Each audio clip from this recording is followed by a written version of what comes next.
Hello friends, welcome to Indhu's happy world. இன்றைக்கி நம்ம சென்னா மசாலா எப்படி செய்யலான்னு பார்க்கலாம் வாங்க. ஃபஸ்ட்டு ஒரு 5 தக்காளி ஒரு மீடியம் சைஸில் எடுத்துக்கோங்க. அப்புறம் ஒரு 3 பெரிய வெங்காயம், அதுவும் மீடியம் சைஸில் எடுத்துக்கோங்க.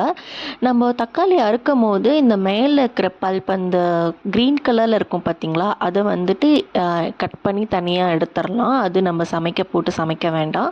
நான் பெரிய வெங்காயத்தை வந்துட்டு இந்த மாதிரி 4ஆக கட் பண்ணி, ஒரு 2 பெரிய வெங்காயத்தை கட் பண்ணி இப்படி அரைச்சி எடுத்துக்கிட்டேன்.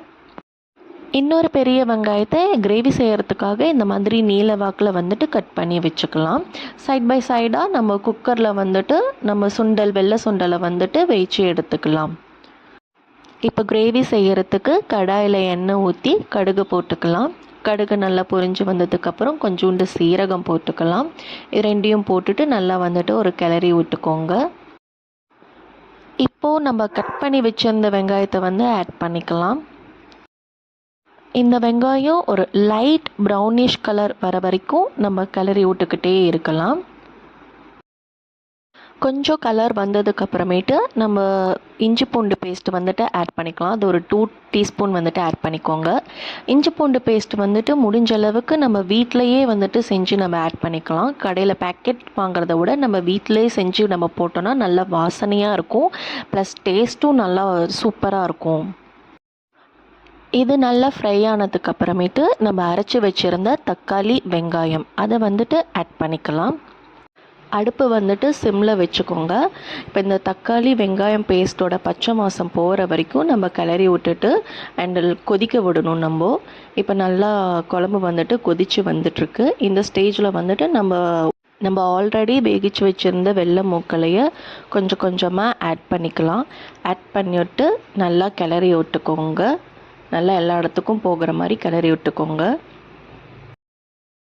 ஒரு 10 மினிட்ஸ் வந்துட்டு நல்லா க்ளோஸ் பண்ணி வச்சு அடுப்பை வந்துட்டு சிம்மில் வச்சுருங்க. அப்போ தான் நல்லா வந்துட்டு அது கொதித்து வரும்.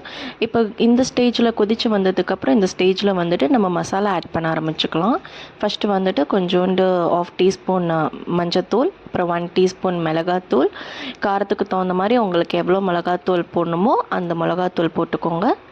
1 டீஸ்பூன் கொத்தமல்லி தூள், கடைசியாக வந்துட்டு கரம் மசாலா 1 டீஸ்பூன் ஆட் பண்ணிக்கலாம்.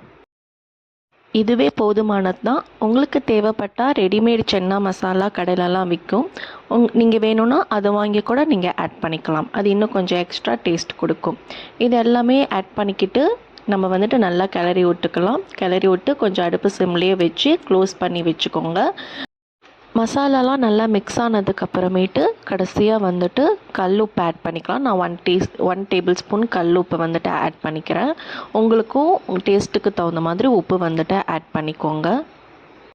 இப்போ அடுப்பை மீடியம் ஃப்ளேமில் வச்சு நல்லா க்ளோஸ் பண்ணி எடுத்தோம் அப்படின்னா நம்மளுக்கு சென்னா மசாலா ரெடி. இந்த ஸ்டேஜில் வந்துட்டு நீங்கள் டேஸ்ட் பார்த்துக்கோங்க. உப்பு காரம்லாம் வந்துட்டு டேஸ்ட் பார்த்து அதுக்கு தகுந்த மாதிரி அட்ஜஸ்ட் பண்ணி நம்ம வச்சுக்கலாம்.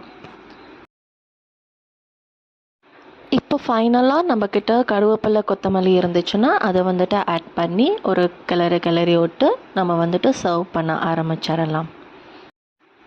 ஸோ அவ்வளோதாங்க, நம்மளுக்கு டேஸ்டியான சென்னா மசாலா ரெடி ஆகிடுச்சு. சென்னா மசாலா அப்படின்னாவே சப்பாத்தி இல்லாமல் இருந்தால் எப்படி? ஸோ சப்பாத்தியும் நம்ம சைட் பை சைடில் சுட்டாச்சு. சப்பாத்தி வித் சென்னா மசாலா, இந்த காம்பினேஷனே சூப்பராக இருக்கும். கண்டிப்பாக ட்ரை பண்ணி பாருங்கள். ஃப்ரெண்ட்ஸ், உங்களுக்கு இந்த வீடியோ பிடிச்சிருந்துச்சு அப்படின்னா மறக்காமல் லைக் அண்ட் சப்ஸ்கிரைப் பண்ணுங்கள். தேங்க்யூ.